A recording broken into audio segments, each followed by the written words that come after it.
సమస్త స్వరవర్ధకాయ నమః సమరవాన్ సమేతాసనే మహాగణపదేవతాభ్యో నమః.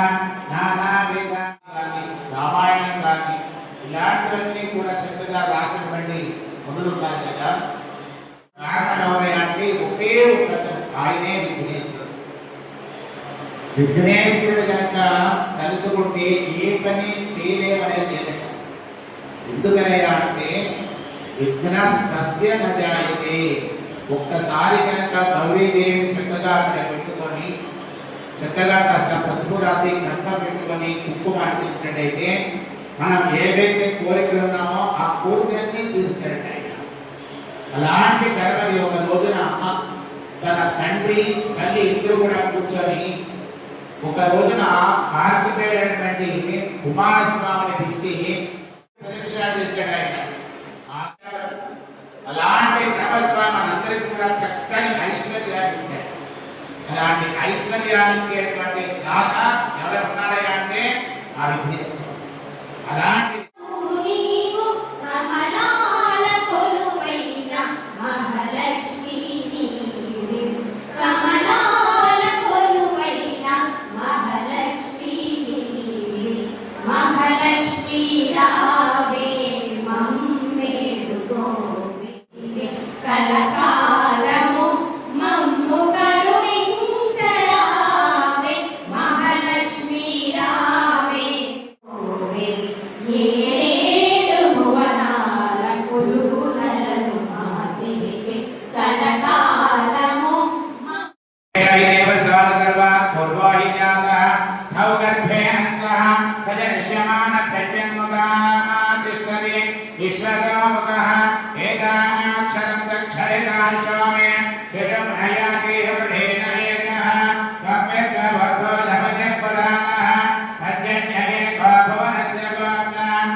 అది కురుక్షేత్రానికి 350 కిలోమీటర్ల దూరంలో ఉంది.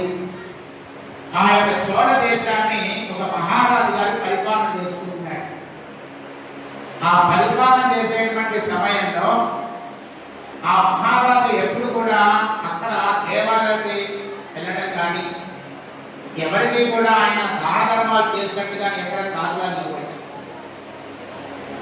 రాణి గారు భార్య కూడా ఎప్పుడు కూడా ఎవరికి బొట్టు పెట్టి ఒక జాగ్రత్త పెట్టేది కాదు. ఎవరికి కూడా ఒక పట్టు కూడా.